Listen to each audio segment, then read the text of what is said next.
Hello students, आप लोग कैसे हैं? I hope you are very well. आज हम पढ़ाएंगे प्रेजेंट इंडेफिनिट टेंस। इससे पहले वाले वीडियो में टेंसेस का इंट्रोडक्शन कराया था और टेंसेस के टाइप्स बताए थे। उनमें से जो पहला टेंस है वो है प्रेजेंट इंडेफिनिट टेंस। पहला टेंस बहुत ही मोस्ट है। अगर इसे आप लोग अच्छी तरीके से समझेंगे तो दूसरे टेंसेस को समझने में कोई परेशानी नहीं आएगी। तो चलिए वीडियो को शुरू करते हैं। Present indefinite tense. तो कैसे पहचानेंगे कि ये हमारा प्रेजेंट इंडेफिनिट टेंस है? तो सबसे पहले हम इसकी पहचान जानेंगे। इसको कैसे पहचानते हैं? तो रिकॉग्नाइजेशन, पहचान इन हिंदी में पहचान। जिन हिंदी वाक्यों की मुख्य क्रिया के अंत में ता है, ती है, ता हूँ, ते हैं आदि शब्द अगर जुड़े हों तो उसे हम प्रेजेंट इंडेफिनिट टेंस कहते हैं। जैसे कोई क्रिया है दौड़ना, सोना, जागना, खेलना, इस तरीके से अगर हम ता है, ती है जोड़ के बोलेंगे तो सोता है, सोती है, खेलता है, खेलती है, खेलते हैं। इस तरीके से जो है हम वर्ब में ता है, ती है जोड़ के बोलते हैं। जैसे हिंदी क्रियाएं, जैसे कि जाना, जाना में ता है जोड़ेंगे, ता है जोड़ के बोलेंगे तो जाता है। पढ़ना, पढ़ना में ती है जोड़ के बोलेंगे तो पढ़ती है। सोना में ता हूँ जोड़ के बोलेंगे तो सोता हूँ। इसी तरीके से दौड़ना में ते हैं जोड़ के बोलेंगे तो दौड़ते हैं। अब हम जानेंगे अफर्मेटिव सेंटेंसेस के रूल। अफर्मेटिव सेंटेंसेस को ट्रांसलेशन कैसे करते हैं, अफर्मेटिव सेंटेंसेस जो होते हैं उनको कैसे ट्रांसलेट करते हैं, उनके रूल्स क्या हैं, उसके बारे में हम बताएंगे। अफर्मेटिव सेंटेंसेस, अफर्मेटिव सेंटेंसेस का ट्रांसलेशन कैसे करते हैं? सिंगुलर नंबर सब्जेक्ट्स यानी कि एक वचनकर्ताओं के साथ। जैसे एक वचनकर्ता कौन कौन होते हैं? ही, शी, इट और एनी नेम, या कोई नेम है, सिंगुलर नेम है, जैसे कि राम, सीता, गीता, रहीम, इस तरीके से कोई भी नाम है। इसके साथ में क्या करेंगे? वर्ब की first form of the man verb, यानी कि वर्ब की फर्स्ट फॉर्म में SRES को जोड़ देते हैं। अगर सब्जेक्ट हमारा बहुवचन है, प्लूरल है, तो क्या करते हैं? Plural number subjects. Plural number subjects कौन कौन होते हैं? जैसे कि आई हो गया, वी है, यू है, दे है, आर प्लूरल कॉमन नाउन। कोई भी बहुवचन प्लूरल कॉमन नेम है, किसी कॉमन नाउन है, उनके साथ में क्या करेंगे कि साथ वर्ब की फर्स्ट फॉर्म में SRES को नहीं जोड़ते हैं। अब किन वर्ब्स में S जोड़ते हैं और किन वर्ब में ES जोड़ते हैं, ठीक देखिएगा। यदि वर्ब का लास्ट लेटर्स, यदि वर्ब के कोई लास्ट लेटर्स SH हो, डबल S हो, CH हो, X हो, O हो या फिर Z हो तो ES जोड़ते हैं। एग्जाम्पल से गो में क्या है? लास्ट लेटर O है तो क्या हो जाएगा? अगर इसमें ES जोड़ेंगे गोज हो गया। पनिश में क्या है? SH है तो ES जोड़ेंगे इसमें तो क्या हो जाएगा? पनिशेस हो जाएगा। इसी तरीके से मिस में डबल S है और इसमें ES ही जोड़ेंगे तो हो जाएगा मिसेस।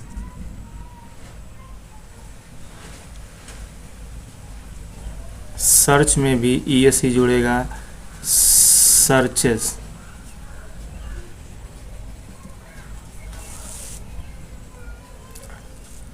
दूसरा देखते हैं, अगर यदि वर्ब का लास्ट लेटर Y हो, यदि वर्ब का लास्ट लेटर Y हो और उससे पहले कोई कॉन्सोनेंट आया हो, यानी कि AEIOU, इनको छोड़ करके कोई भी कॉन्सोनेंट आया हो Y से पहले, तो Y को आई में बदलते हैं, बदल कर ई एस जोड़ते हैं। जैसे यहाँ पर अगर इसमें हम ई एस जोड़ेंगे तो यहाँ पर हो जाएगा कैरीज। इसी तरीके से इसमें ई एस प्लस हो जाएगा, ये हो जाएगा फ्राइज। इसी तरीके से ड्राई में ई एस जोड़ेंगे तो हो जाएगा ड्राइज। ये हो गया। एग्जाम्पल्स, वह स्कूल जाती है। तो यहाँ पर वह क्या है, सब्जेक्ट है। सबसे पहले क्या लगाना है, सब्जेक्ट लगाना है। तो वह क्या है, यहाँ पर सब्जेक्ट हो गया, और वह को यहाँ पर लिखेंगे शी। शी मीन्स वह। शी के बाद में क्या लगाना है, मान वर्ब की फर्स्ट फॉर्म लगाना है। यहाँ पे वर्ब क्या है, जाती है, यानी कि जाना। जाने की अंग्रेजी यहाँ पे लिखेंगे गो, और गो में क्या करेंगे हम, क्या जोड़ेंगे, ई एस को जोड़ेंगे। यहाँ पर लिखेंगे ई एस जोड़ देंगे तो हो जाएगा गोस। शी गोस कहाँ को जाती है, टू प्रीपोजिशन लगाएंगे, एक प्लेस को, स्थान को बताने के लिए होता है। शी गोस टू, कहाँ, ऑब्जेक्ट क्या है, स्कूल।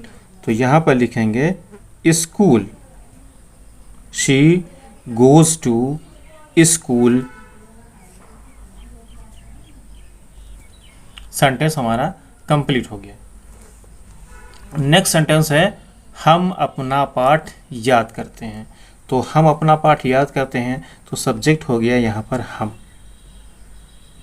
हम हो गया। वी मीन्स हम। वी क्या है, बहुवचन है, इसलिए क्या करेंगे, वी के साथ में जो वर्ब आएगी वो फर्स्ट फॉर्म में एस आर ई एस को नहीं जोड़ेंगे।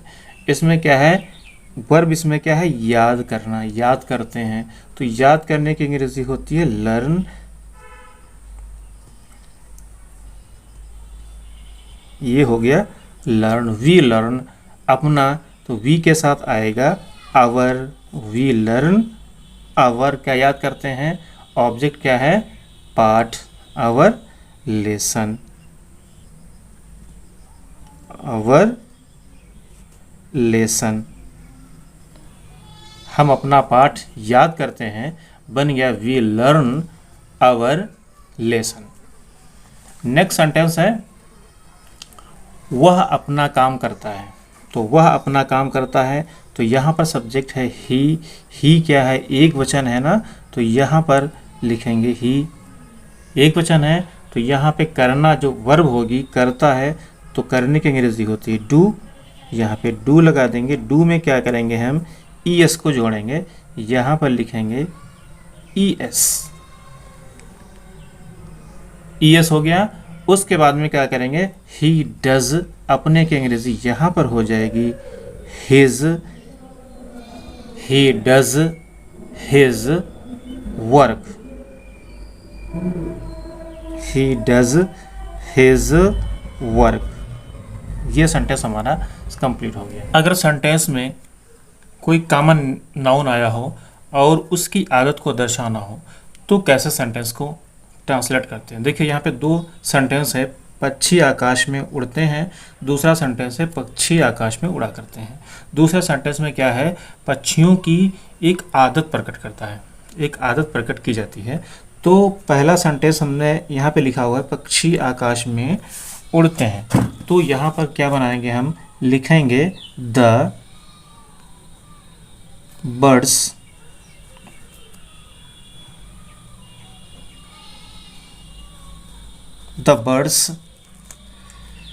फ्लाई, उड़ना, fly, the birds fly in the sky. इसका हो मतलब हो गया पक्षी आकाश में उड़ते हैं, the birds fly in the sky. दूसरा सेंटेंस है पक्षी आकाश में उड़ा करते हैं। तो यहाँ पर लिखेंगे बर्ड्स, यहाँ पर हो जाएगा बर्ड्स। क्या किया हमने, यहाँ पर बर्ड्स से पहले आर्टिकल द को हटा लेंगे। Birds fly birds fly in the sky. ये हमारा सेंटेंस कंप्लीट हो गया, birds fly in the sky. तो दोनों में क्या डिफरेंस है? कॉमन नाउन से पहले अगर आर्टिकल को हटा लेंगे, द को हटा लिया यहाँ पर, ये सेंटेंस हमारा, इसका मतलब है पक्षी आकाश में उड़ते हैं, और आर्टिकल हटाने पर उसका मतलब उसकी आदत को शो किया जाता है, तो पक्षी आकाश में उड़ा करते हैं, बनेगा birds fly in the sky. अगला देखेंगे नोट। होम से पहले अगर कोई टेंस हम बनाते हैं तो होम से पहले प्रीपोजिशन टू नहीं आता है। होम से पहले क्या होगा? प्रीपोजिशन टू नहीं आता है। इस चीज़ को याद रखना है। अगर सेंटेंस में होम दिया है, जैसे कि मैं घर जाता हूँ, तो मैं घर जाता हूँ, यहाँ पे हो जाएगा आई मीन्स मैं, आई गो होम, ये होगा आई गो होम, ना कि टू होम। चलिए अब नेगेटिव सेंटेंस के बारे में पढ़ते हैं। नेगेटिव सेंटेंसेस, नेगेटिव सेंटेंस का कैसे ट्रांसलेट करते हैं प्रेजेंट इंडेफिनिट में। तो सबसे पहले क्या होता है, सिंगुलर नंबर सब्जेक्ट, जितने हमारे सिंगुलर नंबर सब्जेक्ट्स हैं, जो सिंगुलर नंबर सब्जेक्ट्स हैं, जैसे कि ही, शी, इट या एनी नेम, कोई भी नेम सिंगुलर है या सिंगुलर नंबर कोई भी सब्जेक्ट है, उनके साथ में के साथ हेल्पिंग वर्ब डज का यूज़ करते हैं, और प्लस नॉट, तो साथ में हो जाता है डज नॉट, और मैन वर्ब की फर्स्ट फॉर्म का प्रयोग करते हैं। उधर दूसरी तरफ है plural number. Plural number subjects जो हैं, जैसे प्लूरल नंबर सब्जेक्ट्स हैं हमारे आई, वी, यू, दे, या कोई प्लूरल नाउन्स है या कॉमन नाउन है, के साथ में क्या करते हैं हम, हेल्पिंग वर्ब डू और प्लस नॉट, डू नॉट यानी कि, और मैन वर्ब की फर्स्ट फॉर्म का प्रयोग करते हैं। यहाँ पे सब्जेक्ट लिखे हुए हैं, सिंगुलर नंबर सब्जेक्ट हमारे लिखे हैं, जैसे कि ही है, शी है, इट है, या कोई नाम है, राम, श्याम, सीता, गीता, जो भी है, उसके साथ में क्या करेंगे हम, डज लगाएंगे, प्लस नॉट लगाएंगे, और उसके बाद में वर्ब की फर्स्ट फॉर्म का इस्तेमाल करते हैं। इसी तरीके से हमारे जो दूसरे सब्जेक्ट्स हैं, जैसे कि आई है, वी है, यू है, दे है, या कोई प्लूरल नाउन्स हैं, कॉमन नाउन है, जैसे बॉय है, गर्ल्स है, एनिमल्स है, बर्ड्स हैं, इस तरीके से कोई भी बहुवचन करता है, कोई भी प्लूरल नंबर सब्जेक्ट्स हैं, उनके साथ में डू का इस्तेमाल करेंगे, प्लस नॉट और मैन वर्ब की फर्स्ट फॉर्म का इस्तेमाल करते हैं। यहाँ पर नेगेटिव सेंटेंसेस का स्ट्रक्चर लिखा हुआ है, तो सबसे पहले क्या करेंगे हम, सब्जेक्ट लगाएंगे, सबसे पहले सब्जेक्ट लगाएंगे, फिर उसके बाद में डू ऑब्लिक डज लगाएंगे अकॉर्डिंग टू सब्जेक्ट। अगर सब्जेक्ट हमारा सिंगुलर नंबर है या एक वचन है तो लगाएंगे डज, अगर प्लूरल नंबर है, बहुवचन है, तो डू का यूज़ करेंगे, उसके बाद में प्लस नॉट लगा देंगे, उसके बाद में first form of the man verb यानी कि मैन वर्ब की फर्स्ट फॉर्म का यूज़ करेंगे, और उसके बाद में ऑब्जेक्ट लगाएंगे, फिर सेंटेंस का अदर पार्ट लगा देंगे। एग्जाम्पल्स देखें, जैसे लिखा है कि मैं झूठ नहीं बोलती हूँ, तो इसका ट्रांसलेट है मैं झूठ नहीं बोलती हूँ, तो मैं यहाँ पर क्या है, सब्जेक्ट है, तो सबसे पहले सब्जेक्ट लगाना, सब्जेक्ट हमारा हो गया आई मीन्स मैं, और आई फर्स्ट पर्सन है, फर्स्ट पर्सन प्लूरल नंबर है, तो आई के साथ में यूज़ हो जाएगा डू नॉट, क्योंकि यहाँ पे स्ट्रक्चर बताता है डू डज लगाने के बाद नॉट लगेगा, तो यहाँ पर आई के बाद में डू लग गया, फिर उसके बाद में लग गया नॉट, उसके बाद में लगाना मैन वर्ब की फर्स्ट फॉर्म यहाँ पर है झूठ बोलती है, तो झूठ बोलना होता है टेल, यहाँ पे मैन वर्ब हो गई टेल अ लाई, इसकी फर्स्ट फॉर्म यूज़ करेंगे, इसलिए यहाँ पर हो गया टेल अ लाई, झूठ बोलना। तो पूरा सेंटेंस हमारा बन गया I do not tell a lie. इसी तरीके से देखते हैं, नेक्स्ट सेंटेंस है राधा गाना नहीं गाती है, राधा गाना नहीं गाती है, तो राधा यहाँ पर सब्जेक्ट हो गया, और राधा हमारा सिंगुलर नंबर है, एक वचन है कर्ता हमारा, तो इसलिए यहाँ पर यूज़ हो गया डस। डस क्यों यूज़ हुआ? क्योंकि सब्जेक्ट हमारा एक वचन है यहाँ पे, तो इसलिए यहाँ पर हो गया डज नॉट, क्योंकि नहीं आया है। राधा गाना नहीं गाती है, तो राधा डज नॉट। गाना गाना यानी कि सिंग अ सॉन्ग, यहाँ पर मैन वर्ब सिंग है, अ सॉन्ग उस सेंटेंस का ऑब्जेक्ट है, इस सेंटेंस का ऑब्जेक्ट है। तो पूरा सेंटेंस हमारा बन गया Radha does not sing a song. इसी तरीके से देखते हैं तीसरा सेंटेंस है मेरी बहन अपना पाठ याद नहीं करती है। तो मेरी बहन जो है वो पूरा सब्जेक्ट है, मेरी बहन, तो यहाँ पर सब्जेक्ट हो गया माय सिस्टर। माय सिस्टर क्या है? सिंगुलर नंबर सब्जेक्ट हमारा है, इसलिए यूज़ करेंगे डस। डस क्यों यूज़ किया? क्योंकि सब्जेक्ट हमारा सिंगुलर नंबर है, एक वचन है, इसलिए यहाँ पर यूज़ हो गया डज। उसके बाद में यूज़ कर देंगे नॉट, यानी कि डज नॉट। अब क्या बचा है? अपना पाठ याद नहीं करती है, यानी कि याद करना। याद करने की अंग्रेज़ी होती है लर्न, और हमें वर्ब की कौन सी फॉर्म लगानी है? फर्स्ट फॉर्म लगानी है, इसलिए यहाँ पर हो गया फर्स्ट फॉर्म लर्न। और अपना पाठ, क्योंकि सिस्टर को हम शी मानेंगे, इसलिए यहाँ पर अपने की अंग्रेज़ी हो जाएगी हर, पाठ की अंग्रेज़ी हो गई लेसन। पूरा सेंटेंस हमारा बन गया my sister does not learn her lesson. ठीक, तो अब जो है नेगेटिव सेंटेंस समझ में आ गए होंगे। अब चलते हैं इंट्रोगेटिव सेंटेंसेस की तरफ। इंट्रोगेटिव सेंटेंस जो होते हैं, इंट्रोगेटिव सेंटेंसेस दो तरीके से होते हैं। यहाँ पर पहला फर्स्ट टाइप होता है सिंगल इंट्रोगेटिव, और दूसरा होता है डबल इंट्रोगेटिव। तो यहाँ पर फर्स्ट टाइप यानी सिंगल इंट्रोगेटिव, क्या से शुरू होने वाले वाक्य, जो सेंटेंस, जो हिंदी सेंटेंस क्या से शुरू होते हैं, उनको हम सिंगल इंट्रोगेटिव सेंटेंस कहते हैं। और जो सेंटेंस क्या से शुरू होते हैं उनकी जगह पर, यानी कि क्या की जगह पर उस टेंस की हेल्पिंग वर्ब का इस्तेमाल करते हैं। तो सेंटेंस में सबसे पहले क्या है, यहाँ पर लिखा है क्या, तो क्या की जगह पर क्या करेंगे? उस टेंस की हेल्पिंग वर्ब का यूज़ करेंगे। तो यहाँ पर सबसे पहले क्या के लिए क्या करेंगे? डू डस का यूज़ करेंगे। देखिए यहाँ पर स्ट्रक्चर लिखा हुआ है, सबसे पहले क्या करेंगे? क्या के लिए क्या लगाएंगे? डू ऑब्लिक डस। अगर सिंगुलर नंबर सब्जेक्ट होंगे तो यहाँ पे डज आ जाएगा, प्लूरल नंबर सब्जेक्ट्स होंगे तो डू का यूज़ करेंगे। तो डू डज हो गया, फिर उसके बाद में सब्जेक्ट लगाएंगे, उसके बाद में फिर अगर सेंटेंस नेगेटिव है, उसमें क्वेश्चन है और नॉट भी आया है, तो सब्जेक्ट के बाद में नॉट लगाएंगे। फिर मैन वर्ब की फर्स्ट फॉर्म लगा देंगे, उसके बाद ऑब्जेक्ट लगाएंगे, उसके बाद उस टेंस का अदर पार्ट लगा देंगे, और लास्ट में मार्क ऑफ इंट्रोगेशन लगाना नहीं भूलेंगे, क्योंकि मार्क ऑफ इंट्रोगेशन ज़रूर लगाएंगे, क्वेश्चन मार्क। तो देखते हैं एग्जाम्पल सेंटेंस लिखा है। सेंटेंस नंबर 1 है क्या हम गाना नहीं गाते हैं। तो क्या हम गाना नहीं गाते हैं, तो क्या के लिए हम यूज़ करेंगे डू, क्योंकि सब्जेक्ट हमारा वी है, हम।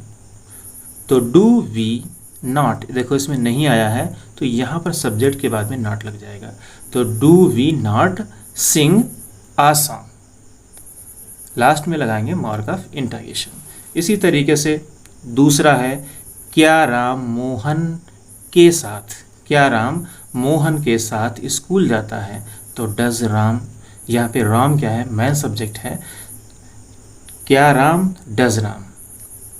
गो टू, यहाँ पे जाना जाता है वर्ब है, गो टू स्कूल किसके साथ जाता है? विद मोहन, मोहन के साथ। तो सेंटेंस हमारा कंप्लीट हो गया, does Ram go to school with Mohan. दूसरा इंट्रोगेटिव सेंटेंस है सेकेंड टाइप। सेकेंड टाइप या फिर इसको डबल इंट्रोगेटिव कहते हैं। सेकेंड टाइप वो सेंटेंस होते हैं जिन वाक्यों के बीच में क्या शब्द आता है या अन्य दूसरे प्रश्न सूचक शब्द प्रयोग किए जाते हों। जैसे कि क्या शब्द वाक्य के बीच में आया हो या अन्य प्रश्न सूचक शब्द प्रयोग किए गए हों, उसे हम डबल इंट्रोगेटिव या सेकेंड टाइप क्वेश्चन कहते हैं। इसमें क्या सबसे पहले क्या करेंगे, क्वेश्चन वर्ड या WH एक ही चीज़ है, क्वेश्चन वर्ड या फिर WH टाइप क्वेश्चन वर्ड लगाएंगे plus do oblique does plus subject, फिर अगर नॉट होगा तो सब्जेक्ट के बाद नॉट लगाएंगे, फिर उसके बाद में first form of the man verb plus object plus sentence का अदर पार्ट लगाएंगे, उसके बाद में लगाएंगे mark of interrogation. Example number 1, तुम अब क्या खाते हो, तुम अब क्या खाते हो। तो यहाँ पर क्या बीच में आया है, तो सबसे पहले लगाएंगे व्हाट, क्योंकि यहाँ पे WH या क्वेश्चन वर्ड लगाना है, एक ही है दोनों चीज़। तो यहाँ पर क्वेश्चन वर्ड हो गया हमारा व्हाट, उसके बाद में डू यूज़ करेंगे क्योंकि सब्जेक्ट हमारा प्लूरल है, यू है, इसलिए यहाँ पे डू हो जाएगा। व्हाट डू यू खाते हो, यानी कि वर्ब की फर्स्ट फॉर्म लगाएंगे खाना, eat. What do you eat now, अब को अंग्रेजी में कहेंगे नाउ। सेंटेंस हमारा कंप्लीट हो गया, what do you eat now. Next sentence है, प्रधानाचार्य जी ऑफिस में कब आते हैं। तो यहाँ पर कब क्वेश्चन वर्ड है, तो कब की अंग्रेजी को पहले रखेंगे। When does the principal, क्योंकि प्रिंसिपल सिंगुलर नंबर है इसलिए यहाँ पर डज आया है। When does the principal come to office, sentence हमारा कंप्लीट हो गया। When does the principal come to office, प्रधानाचार्य जी ऑफिस में कब आते हैं, प्रधानाचार्य जी ऑफिस में कब आते हैं। नेक्स्ट सेंटेंस है, तुम्हें अंग्रेजी कौन पढ़ाता है, तुम्हें अंग्रेजी कौन पढ़ाता है। तो यहाँ पर कौन के लिए यूज़ करेंगे हु एक क्वेश्चन वर्ड है, सब्जेक्टिव क्वेश्चन वर्ड है, इसके साथ में यहाँ पर अफर्मेटिव के हिसाब से यूज़ करेंगे, यहाँ पर हेल्पिंग वर्ब नहीं आएगी। हु टीचेज यू इंग्लिश, यहाँ पर टीच के बाद में वर्ब में एस या ES जोड़ेंगे, हु टीचेज यू इंग्लिश। अगर वीडियो अच्छा लगा हो तो वीडियो को लाइक और चैनल को सब्सक्राइब कर लें और पढ़ने वालों में ज़्यादा से ज़्यादा शेयर करें। Thanks for watching.